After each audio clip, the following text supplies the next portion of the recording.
Olá, queridos irmãos do curso básico em teologia. Nós estamos aqui para dar início a essa aula, do curso básico em teologia que nós estamos estudando. Iniciamos nesta segunda-feira. Todos vocês já estão com o livro em mãos, né? A nossa matéria desse mês é profetas menores, tá? Estamos estudando todos os profetas menores. E na aula passada, com os irmãos que estavam presentes ali, nós tratamos, a respeito, tá, da introdução desses livros. Tá? Sabemos que há uma classificação aí, desses profetas entre profetas maiores e profetas menores. E na aula passada nós falamos com os irmãos que essa classificação não tem nada a ver com a questão de um ser maior do que o outro na questão de espiritualidade. Um era mais espiritual que o outro era menos, não tinha nada a ver, tá? Essa questão de classificação em maiores e menores estão aí vinculadas à questão do conteúdo do livro, eles serem mais curtos, do que os profetas maiores, tá ok?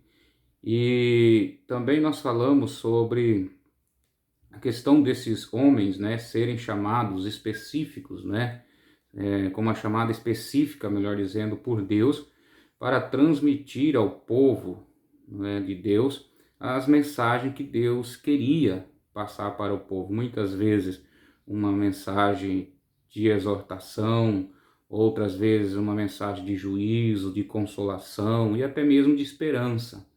Mas eles eram homens, com uma chamada específica, então, para profetizar ou transmitir ao povo as mensagens da parte de Deus. Hoje nós sabemos que o ministério de profeta, aquele ministério específico, hoje ele não existe mais, porque o próprio Jesus ele disse, que os profetas eles duraram até João. Desde agora se anuncia o reino de Deus, tá? Então não temos mais essa questão de ministério de profeta, e sim, temos o dom de profecia que opera hoje na vida de muitos crentes através, do Espírito Santo. Mas é bom a gente lembrar, querido, que essa era a forma que Deus falava, tá?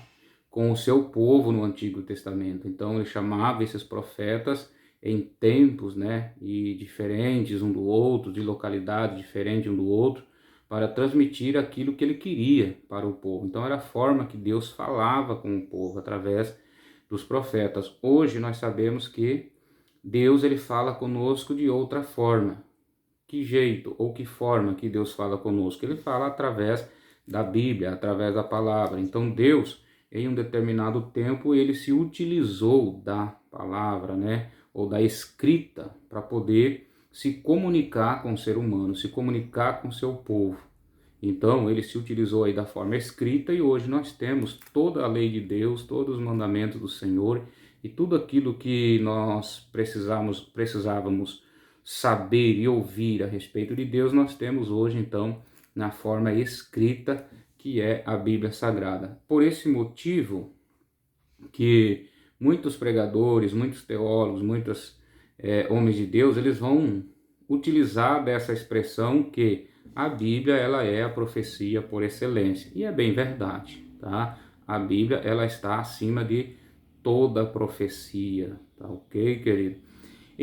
Falamos também na aula que nós tivemos com os irmãos presencial a respeito dos profetas falsos e profetas comuns. Como conhecer um profeta falso? Como discernir um profeta falso?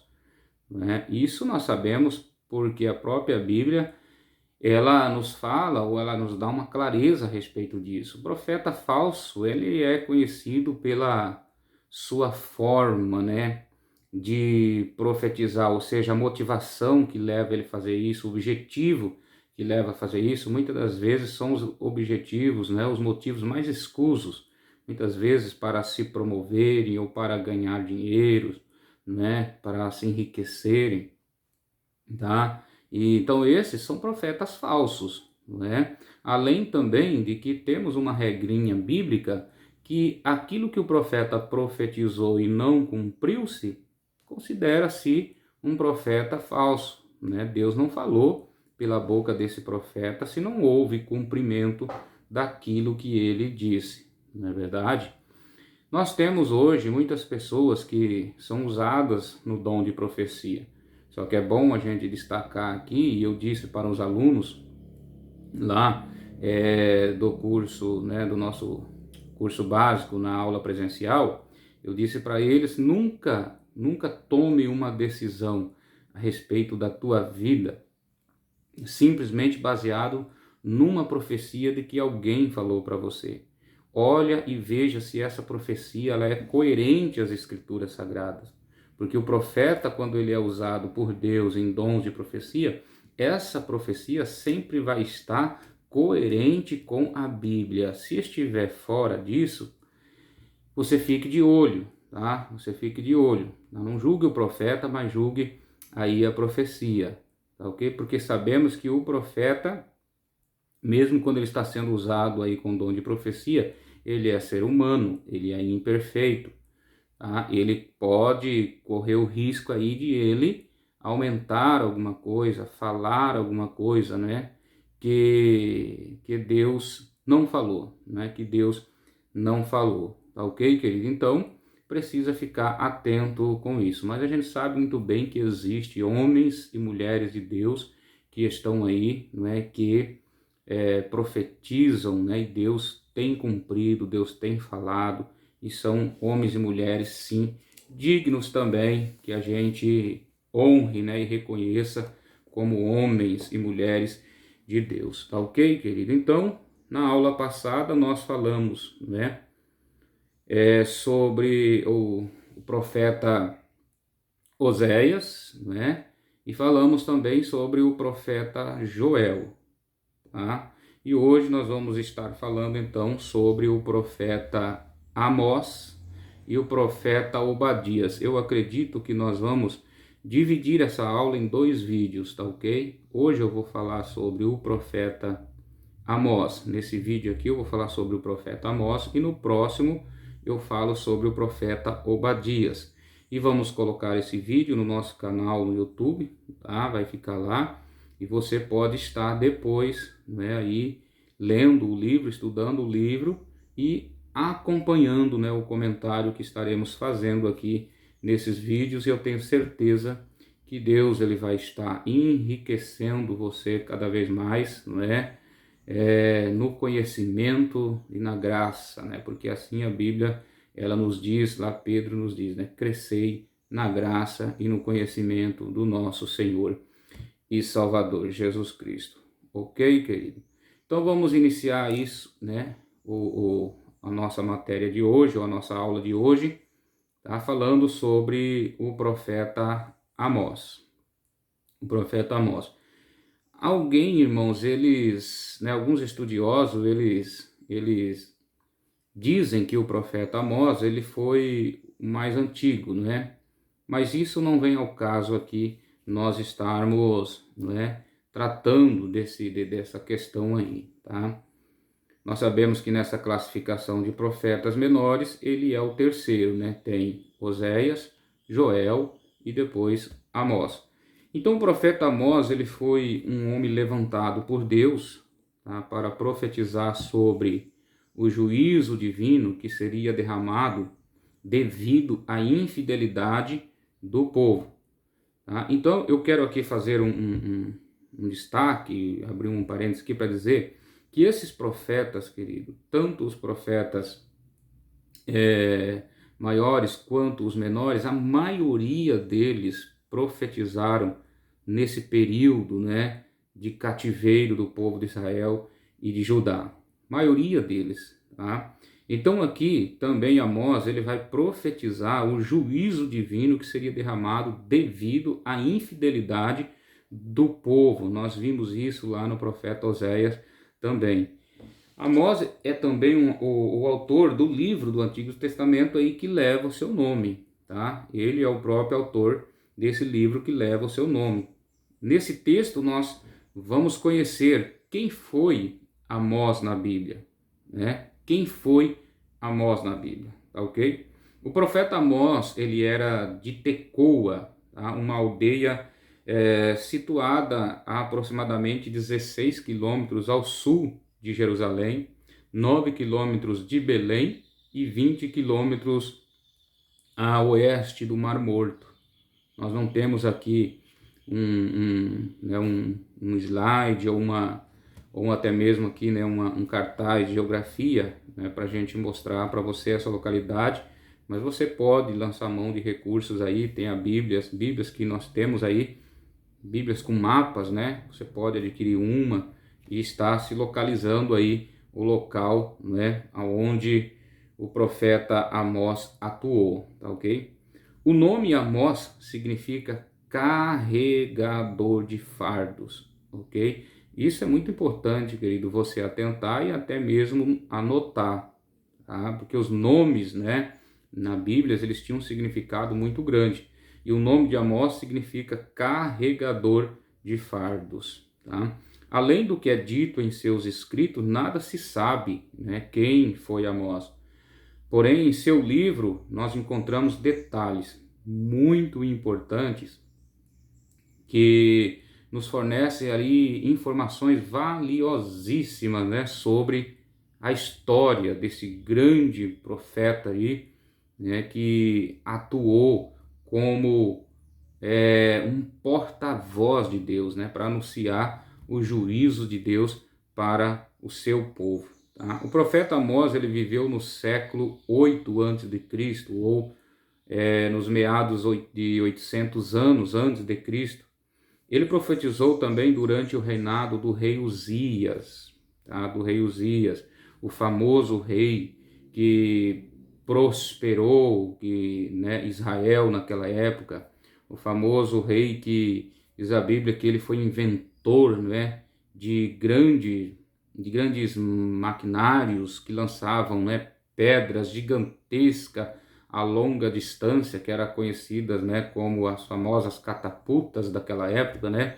Então, o reinado de Uzias, eu disse o rei de Israel, viu, querido, mas eu quero fazer uma correção aqui. Uzias foi, né, o rei do sul, o reinado, ele atuou no reinado de Judá, tá? Ali no reino de Judá, tá? E ele então foi um grande rei que, né, trouxe prosperidade para o reino, tá? Para o reino.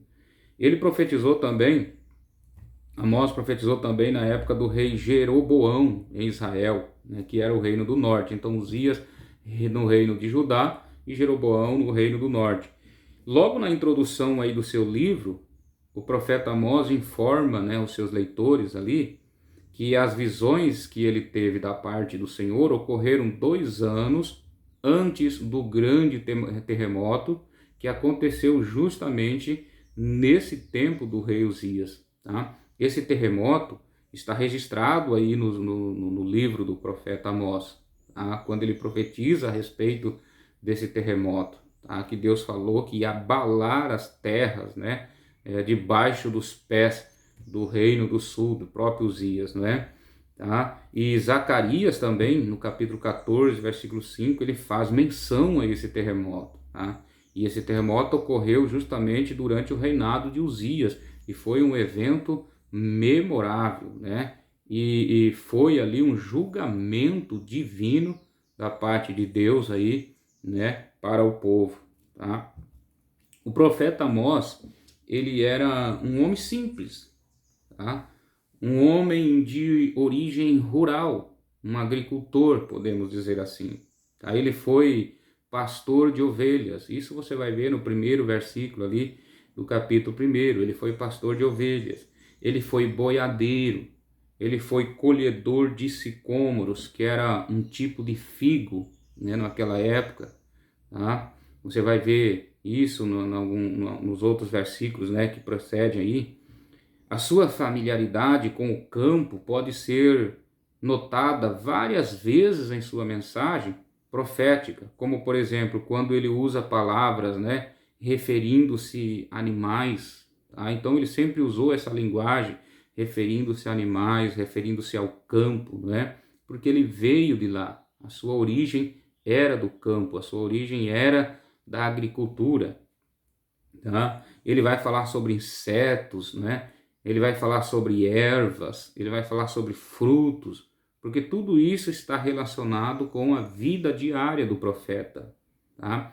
É bom, querido, a gente lembrar aqui também, e eu vou sempre fazer questão de lembrar isso aqui, para que você não esqueça, e eu falei isso na aula passada, para os alunos que estavam ali, né, na aula presencial, que esses profetas, não quer dizer que eles estavam profetizando o tempo todo, não. Eles profetizavam em tempos aí periódicos, sim, mas eles tinham, né, os seus afazeres, tá? A sua vida diária, o seu trabalho diário. Como o Amós, ele era do campo, então ele tinha muitas atividades, né, quem sabe no campo, e quando Deus o usava, chamava para profetizar, ele sempre estava pronto, ele sempre estava, né, disposto a falar aquilo que Deus lhe queria que ele falasse, tá? Mas ele usa então essa linguagem aí muito própria do campo, né? Porque ele fala muito sobre os animais, sobre as ervas, né? Sobre fruto, ele cita muito insetos, porque ele está familiarizado, né, com esse tipo de vida aí no campo, tá? O ministério profético de Amós, né?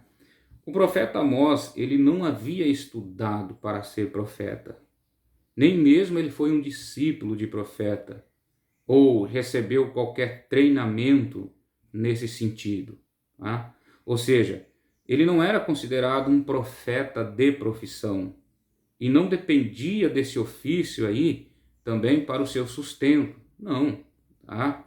Na verdade, o próprio Amós ele fez questão de afirmar que ele não possuía, né, conexão alguma com a escola religiosa formal de sua época, tá?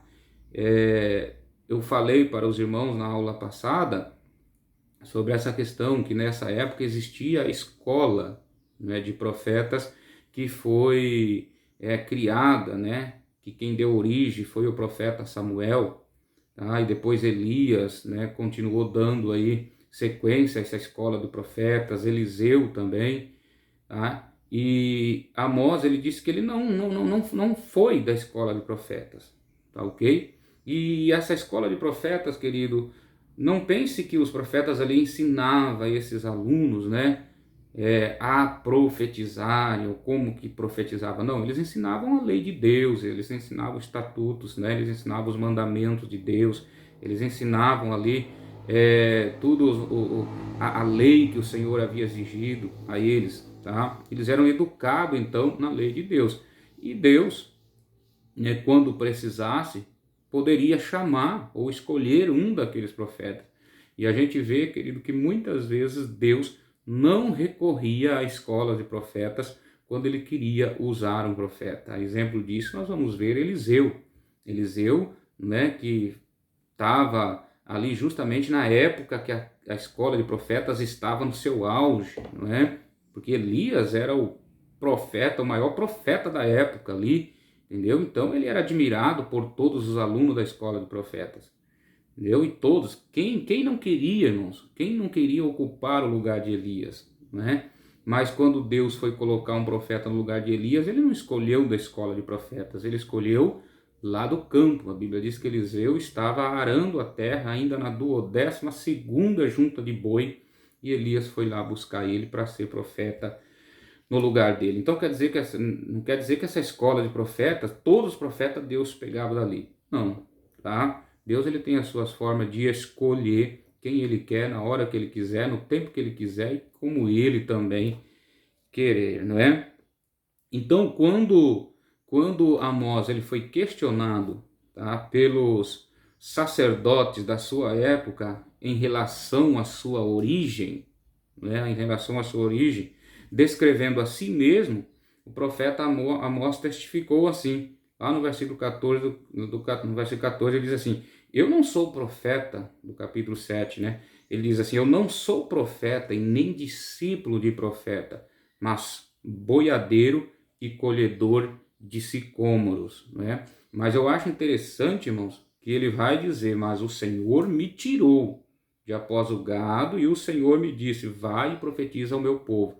Então, Amós está dizendo assim: não sou, não é, filho de profeta, não tenho descendência de profeta, não fiz parte nenhuma de escola de profeta, mas eu tenho convicção da minha chamada, eu tenho certeza que foi Deus quem me chamou para profetizar, e é por esse motivo que eu profetizo, porque sei que foi Ele, né?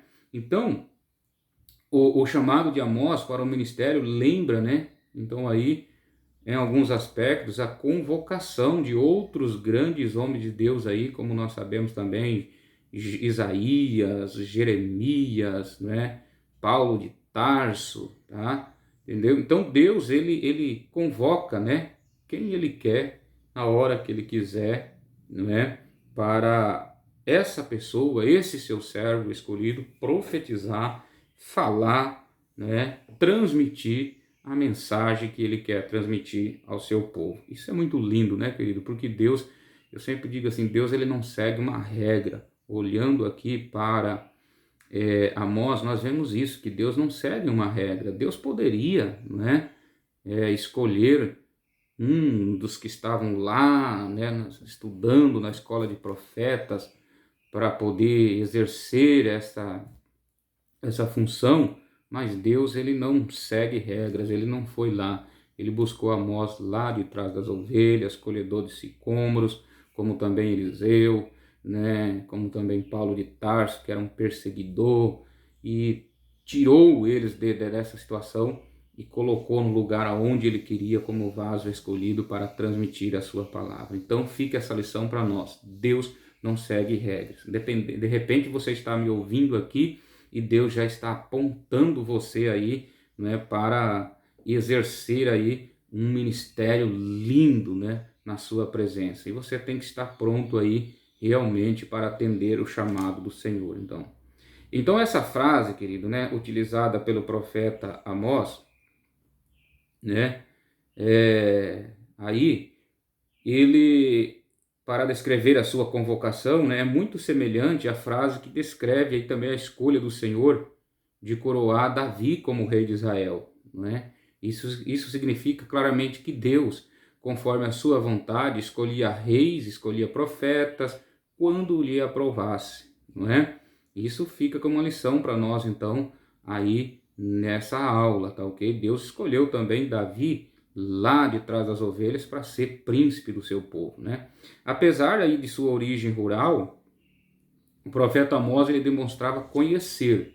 Não é porque ele era lá da origem rural que ele não conhecia a lei de Deus. Ele conhecia muito bem a lei de Deus e a história do povo da aliança. Em sua profecia, ele vai citar por várias vezes referências aos fatos narrados lá no Pentateuco. Isso prova, então, que ele era conhecedor das escrituras daquela época, que era o Pentateuco. Não é porque ele era do campo que ele era alguém que não conhecia nada a respeito, né, da lei de Deus. Ele conhecia, sim, porque em várias profecias dele, ele cita muitas, né, muito conhecimento a respeito do Pentateuco. Por exemplo, ele se referiu à destruição de Sodoma e Gomorra. Tá? Amós capítulo 4, versículo 11, quando ele profetizou, ele se referiu a essa destruição de Sodoma e Gomorra. Isso indica então que ele conhecia, né, toda essa história. Êxodo, né, ele se referiu ao êxodo, a saída do povo, né, lá do Egito. Então ele conhecia a história. Aí está lá em Amós 3 e 1. Ele se referiu também à conquista de Canaã em Amós 2 e 9. Entendeu? Então ele conhecia também. Ele mencionou em uma das suas profecias, lá em Amós 7:16, 3 e 13, capítulo 5 e 6, ele mencionou Isaac e Jacó e José. Então ele conhecia toda essa família patriarcal do Antigo Testamento. Tá? Não é porque ele era do campo, volto a repetir, que ele não tinha conhecimento do Pentateuco, das Escrituras. Ele tinha sim.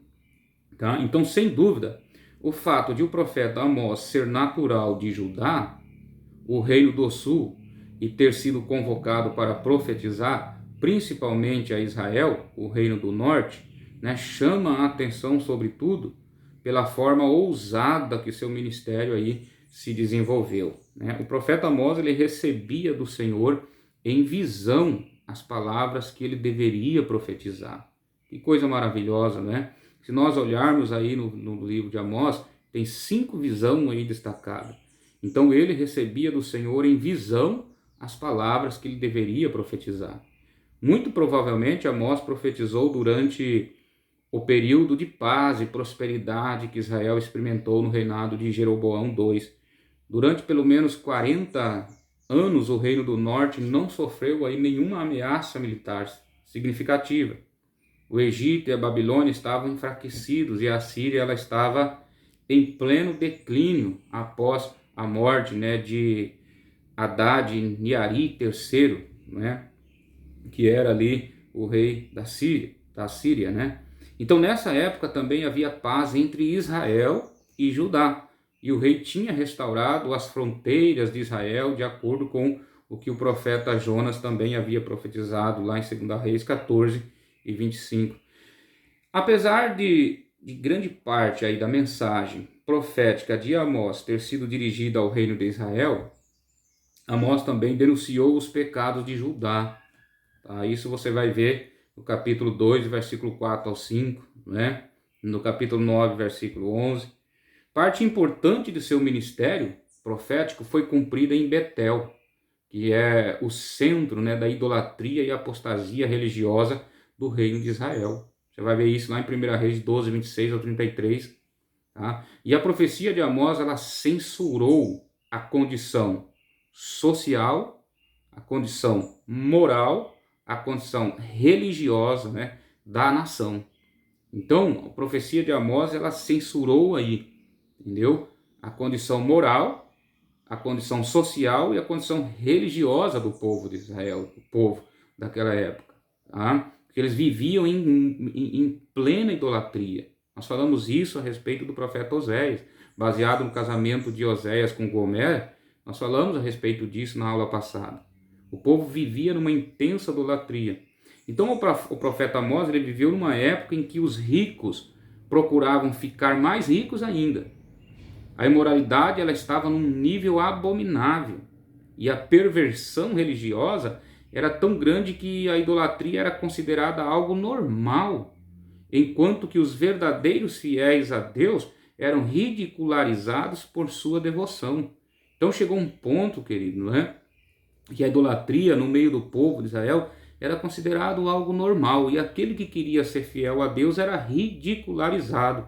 Um cenário muito parecido com os dias de hoje, em que a igreja, muitas vezes, as denominações, ela está cada vez mais adotando práticas, que desagradam a Deus, estão adulterando o evangelho, prostituindo na questão de idolatria, e quando alguém quer manifestar uma vida de santidade a Deus, ele é ridicularizado pelos demais. Então era esta situação que o povo estava vivendo na época do profeta Amós. Mas Deus levanta então Amós justamente para profetizar, para falar a palavra de Deus. E uma das mensagens que eu acho linda, de Amós, e ela é um tanto, podemos dizer assim, uma tranca, um chamado de advertência para o povo de Israel, é o famoso versículo, 12 do capítulo 4 de Amós, que muitas vezes as pessoas, sem entender o contexto desse versículo, eles aplicam para colocar temas de congresso. Prepara-te, ó Israel, para encontrares com o Senhor teu Deus. Se você olhar o contexto deste versículo, desta profecia de Amós, querido, você vai ver que Deus está chamando o povo para um acerto de conta, tá? O que Deus está dizendo nesse versículo, prepara-te, ó Israel, para encontrares com o Senhor teu Deus, eu vou colocar aqui bem simples para você entender uma ilustração. Você já viu aquela mãe que quando o filho desobedece ela, ou o pai, que o filho desobedece, aí o pai ou a mãe diz assim, olha, tu se prepara, viu? Tu se prepara porque quando nós chegarmos lá em casa, você vai ver, você vai apanhar. Quantas vezes eu fiz isso para meus filhos, quando eles bagunçavam na igreja, eu dizia, olha, se prepare, que quando você chegar lá em casa, tu vai apanhar. Era nesse estilo que Deus estava falando através do profeta Amós para o povo de Israel. Tá? Essa idolatria que vocês estão praticando não vai ficar impune. Prepara-te, ó Israel, para encontrares com o teu Deus, onde você vai ter que acertar tudo isso né, que você está praticando e Deus vai pedir conta. Era nesse estilo, tá, que Amós estava falando nesse versículo 12, no capítulo 4, né? Muitas vezes, muitas igrejas, por não conhecer o contexto, eles aplicam aí para, né, os seus congressos. Então, querido, é nesse cenário que o profeta Amós profetizou sobre a severidade do julgamento de Deus, que castigaria Israel e Judá por causa da infidelidade pactual característica nesses reinos. Tá? Porém, a profecia de Amós também apontou para a esperança de restauração e grande exaltação para o povo do Senhor após o exílio que se aproxima. Uma das coisas que eu falei para os irmãos, os alunos, na aula passada é justamente isso, que os profetas de hoje, a maioria deles não se encaixaria no conceito judaico, porque todos os profetas no conceito do judaico, eles profetizavam, eles poderiam profetizar a maior desgraça para a tua vida, mas eles sempre iam profetizar, fazer isso chorando e sempre apontando para você um caminho de restauração, de promessa. Hoje os profetas, eles profetizam desgraça na tua vida e ainda torcem para que isso aconteça na tua vida. Entendeu? Fuja desses profetas insensíveis, querido, porque o profeta de Deus realmente, ele traz Deus dentro dele, né? Como nós aprendimos na aula passada, o profeta, ele sorri quando Deus sorri, ele chora quando Deus chora, ele transmite as emoções de Deus através da sua profecia. Então Deus, ele te exorta, mas ele sempre aponta o caminho da restauração.